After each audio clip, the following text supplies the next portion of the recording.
તો નમસ્કાર ગુજરાત, સ્વાગત છે ફરી એકવાર આપનું આજના તાજા નવા હવામાન સમાચારની અંદર। ગુજરાત રાજ્ય પર 22 તારીખ અને બુધવારના રોજ આખો દિવસ અતિ ભયંકર વરસાદી રાઉન્ડો ચાલ્યા છે અને હવે મિત્રો 22 તારીખ પછીનો 23 તારીખ અને ગુરુવાર ગુજરાત રાજ્ય પર મોટી ઘાત બની રહી છે, કારણ કે ગુજરાત રાજ્ય પર મિત્રો ઘણી બધી નદીઓના હવે સ્તર ઊંચા આવી રહ્યા છે અને 4 થી 5 તાલુકાઓની અંદર 4 થી 5 જિલ્લાઓની અંદર હવામાન વિભાગે પણ ખૂબ મોટી ચેતવણી આપી દીધી છે।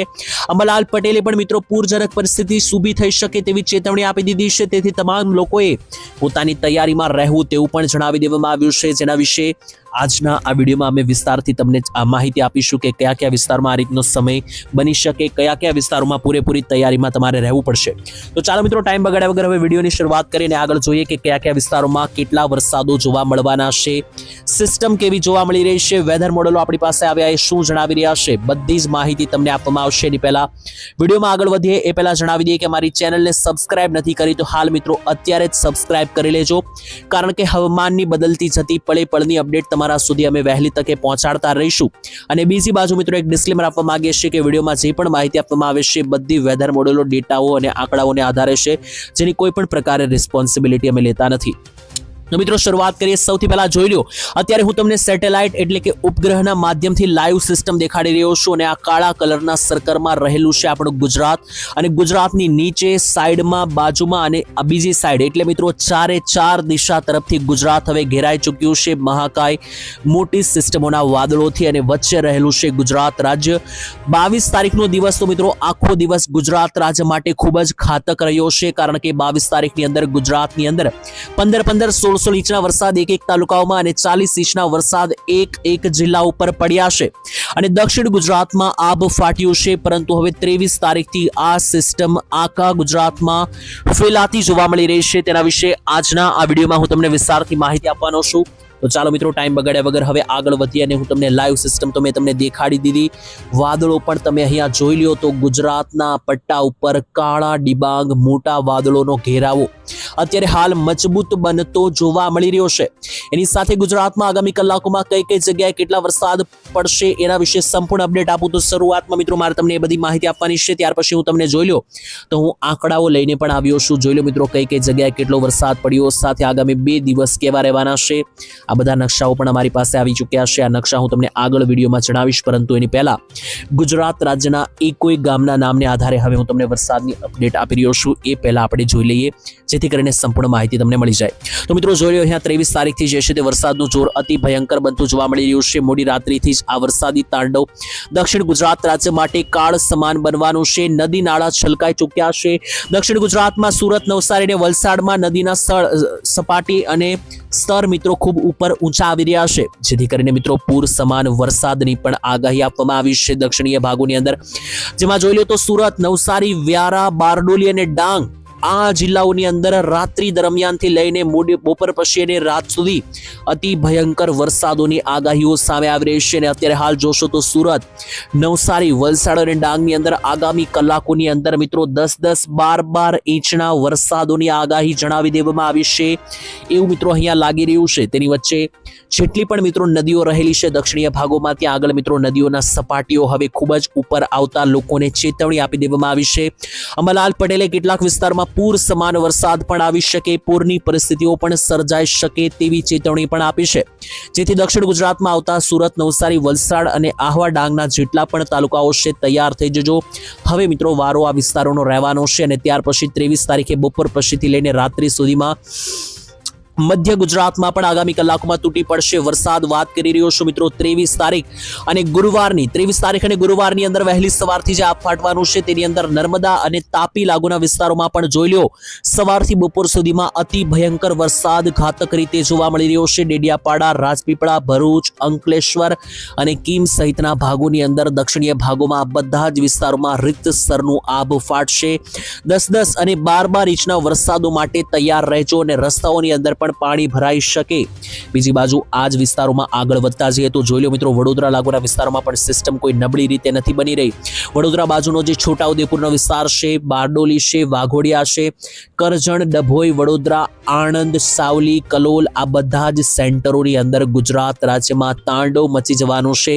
ટૂંકમાં 23 તારીખનો દિવસ જે રહેશે તેની અંદર સાંજના વિડીયોમાં મારા તમે ખાસ તમે જોશો કે ચોંકાવનારા આંકડા સામે આવશે, કારણ કે આ જે સિસ્ટમ બની છે મિત્રો ખતરાથી ખાલી નથી અને આખા ગુજરાત રાજ્યમાં ઠેર ઠેર 10 થી 12 ઇંચના વરસાદો, રસ્તાઓ પર પાણી અને અતિ ભયંકર પરિસ્થિતિઓ જોવા મળવાની છે। અને એક દિવસમાં જ આટલો બધો વરસાદ અને આ સિસ્ટમ કોઈ એક જગ્યાએ જોવા નથી મળી રહી। સવારે દક્ષિણ ગુજરાતમાં, મધ્ય ગુજરાતમાં, બપોરે અને સાંજે ઉત્તર ગુજરાતમાં, એટલે આખા ગુજરાતનો રાઉન્ડ લગાવવાની છે આ ભયાનક વરસાદી સિસ્ટમ, જેમાં બપોર વચના ગાળા આસપાસ આ સિસ્ટમ જ્યારે મધ્ય ગુજરાતમાં પહોંચશે ત્યારે ગોધરા, મહીસાગર, દાહોદ, ગાંધીનગર, અમદાવાદ, ખેડા અને પંચમહાલના વિસ્તારોની અંદર મિત્રો જે છે તે ભયંકર વરસાદી એક્ટિવિટીઓ જોવા મળશે।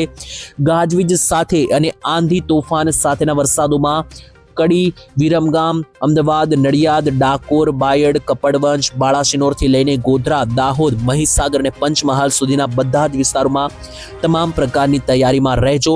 અને આ જ સિસ્ટમ પછી આગળ વધીને મોડી રાત્રિમાં એટલે કે 23 તારીખની રાત્રિ સુધીમાં ઉત્તર ગુજરાત પહોંચવાની છે, જેમાં ખાસ મહેસાણા અને પાટણ ઉપર ફરી એકવાર 10-10, 12-12 ઇંચના વરસાદોની ઘાતક આગાહી, જેમાં મહેસાણા, વિસનગર, ઊંઝા, સિદ્ધપુર, ખેરાળુ, પાટણ, રાધનપુર, સાંતલપુરથી લઈને મિત્રો જે ધરોલના વિસ્તારો છે ઉપર આવીએ તો મિત્રો ડીસા, ધાનેરા, સુઈગામ, વાવથરાદ, પાલનપુર, દાંતા, આબુ અંબાજી, આ બધા જ વિસ્તારોની અંદર ગુજરાત રાજ્યમાં 10-10, 12-12 ઇંચના મોટા પાયે વરસાદોની આગાહી। અને 23 તારીખનો આ એકમાત્ર દિવસ જ ગુજરાત રાજ્ય માટે અતિ ભારે બનશે અને 25-26 તારીખ સુધી આ ઉત્તર ગુજરાતના પટ્ટામાં તો મિત્રો ભયંકર વરસાદ આવવાનો છે। તો પહેલા રાઉન્ડમાં જે વરસાદની અછત હતી ઉત્તર ગુજરાતમાં એ હવે પૂરી થતી જોવા મળી રહી છે। 23, 24, 25, 26, 27 તારીખ સુધી ઉત્તર ગુજરાત ઉપર એક ધારી સિસ્ટમ જે છે તે જોવા મળી રહી છે। હવે હું તમને સૌરાષ્ટ્રની વાત કરું તો સૌરાષ્ટ્રની અંદર જે ઉપરના જિલ્લાઓ, ખૂણાના જે જિલ્લાઓ છે મધ્ય ગુજરાત પાસે રહેલા, જેમ કે બોટાદ, સુરેન્દ્રનગર અને ભાવનગર, આ 3 જિલ્લામાં વધારે ઘાતક સિસ્ટમો, જેથી આજે ઉપરના 3 જિલ્લા છે સૌરાષ્ટ્રના, નીચે આવીએ તો છેક મિત્રો ભાવનગર, વચ્ચે બોટાદ અને ઉપર સુરેન્દ્રનગર, આ 3 જિલ્લામાં રહેલા તમામ તાલુકાઓની અંદર જે છે તે મિત્રો ગુજરાત રાજ્યમાં ભારે વરસાદ રહેશે, 5-5 ઇંચ સુધીના પડી શકે। બાકીના જે સૌરાષ્ટ્રના વિસ્તાર છે જેમ કે જુનાગઢ, ગીર સોમનાથ, અમરેલી, પોરબંદર, દ્વારકા, અહીંયા મિત્રો માત્ર ઝાપટા જ પડવાના છે, કારણ કે સિસ્ટમ જે ચાલવાની છે એ આ રીતે ચાલશે। દક્ષિણ ગુજરાતમાં સવારથી શરૂ થઈને મધ્યમાં જે છે તે બપોર પછી અને રાત્રે ઉત્તર ગુજરાત આ રીતની ચાલવાની છે, એક પટ્ટામાં ચાલવાની છે। બીજી બાજુનો જે આ સૌરાષ્ટ્ર અને કચ્છનો પટ્ટો છે તે કોરો રહી જતો જોવા મળશે। ત્યાં અત્યારે હાલ આજે કોઈ આગાહી નથી। 24 તારીખથી કચ્છ બાજુ પણ સિસ્ટમ વળી શકે। કચ્છ માટે હજુ પણ ચિંતાના વાદળો છે, કારણ કે વરસાદ આવ્યો નથી અને હજુ આજની તારીખમાં પણ એવી કોઈ ઘાતક આગાહી દેખાતી નથી। તો આ રીતની મિત્રો સંપૂર્ણ વરસાદની આગાહી એક એક ગામના નામ સાથે મેં તમને જણાવી। હવે હું તમને ફોટા અને વિડીયો દેખાડું તો જોઈ લો જે આંકડા સામે આવ્યા છે મિત્રો। અમુક વિડીયો તો એવા સામે આવ્યા છે કે રસ્તાઓ કાયદેસર પાણીના બેટમાં ફેરવાઈ ગયા હોય, કારણ કે વલસાડમાં જો 15 ઇંચ વરસાદ, કપરાડામાં, નાનપોડાની અંદર 11 ઇંચ વરસાદ, પારડીની અંદર 9 ઇંચ, તેની સાથે વલસાડની અંદર જ મિત્રો જણાવી રહ્યો છું 7 ઇંચ, ધરમપુરની અંદર પણ મિત્રો 5 ઇંચ છે, તેની સાથે ઉમરેગાંવમાં 5 ઇંચ વરસાદ પડ્યો છે। તો આમ મિત્રો જો તમે ટોટલ લગાવવા જાઓ તો મિત્રો 25 ને 11, 35 ને 9, 45 અને +7 કરીએ તો ઓલમોસ્ટ 50 ઇંચ વરસાદ 22 તારીખ અને બુધવારે વલસાડ જિલ્લાના ઓલઓવર ટોટલ આખા જિલ્લાનો વરસાદ નોંધાયો છે। નવસારીનો પણ ટોટલ મારી લ્યો તો નવસારીના મિત્રો ચીખલીમાં જે છે તે અહીંયા નોંધાયો છે 10 ઇંચ વરસાદ, વાસંદામાં 9 ઇંચ વરસાદ, ખેર ગામની અંદર 8 ઇંચ વરસાદ પડ્યો છે, તેની સાથે નવસારીના ગાંડેવીની અંદર પણ મિત્રો 5 ઇંચ વરસાદ પડ્યો છે। એટલે ટોટલ મારો તો 30 થી 32 ઇંચનો વરસાદ ટોટલ જે છે તે મિત્રો જોવા મળી રહ્યો છે આખા નવસારી જિલ્લાની અંદર। એની સાથે બાકીના જિલ્લાઓ પણ વાત કરીએ તો સુરતમાં પણ બારડોલી, કામરેજથી લઈને મિત્રો સુરત સિટીની અંદર પણ 3-3, 4-4 ઇંચના છૂટા છવાયા વરસાદ પ્રત્યેક તાલુકાઓમાં રહ્યા છે। સુરતમાં પણ ટોટલ મારો તો 15 થી 20 ઇંચનો વરસાદ ટોટલ આખા સુરત જિલ્લામાં પડ્યો છે। આના સિવાય મિત્રો ડાંગમાં પણ જોવો તો 7-7, 8-8 ઇંચના વરસાદો પડ્યા છે। ભરૂચ, તાપી, નર્મદા, એની સાથે આણંદ સહિતના વિસ્તારો લઈ લીધા છે। આ બધા જ વિસ્તારોમાં 1 થી લઈને 9 ઇંચના વરસાદો છે અને હજુ પણ ખતરો ટળ્યો નથી, કારણ કે હવામાન વિભાગે આપી દીધું છે। જોઈ લો અહીંયા હજુ પણ રેડ એલર્ટ આગામી કલાકોની અંદર નવકાસ્ટ અનુસાર જે હવામાન વિભાગે અહીંયા એલર્ટ જાહેર કર્યું છે તેની અંદર જોવો તો રેડ એલર્ટની અંદર મિત્રો નવસારી, વલસાડ, તેની સાથે સાથે અહીંયા જોશો તો વડોદરા, એની સાથે ગોધરા અને સાથે મિત્રો જે છે તે ખેડા, આ 5 જિલ્લાની અંદર રેડ એલર્ટ છે, જ્યાં આગળ 10-10 ઇંચના વરસાદની આગાહી રહેશે.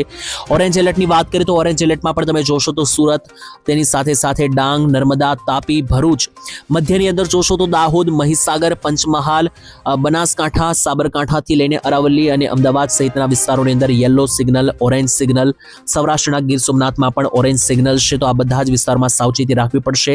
હવામાનની પળે પળની અપડેટ હું તમને આપતો રહીશ આ ચેનલના માધ્યમથી. વિડીયો અહીંયા પૂર્ણ કરીએ છીએ. કયા ગામથી તમે વિડીયો જોયો કોમેન્ટમાં લખજો.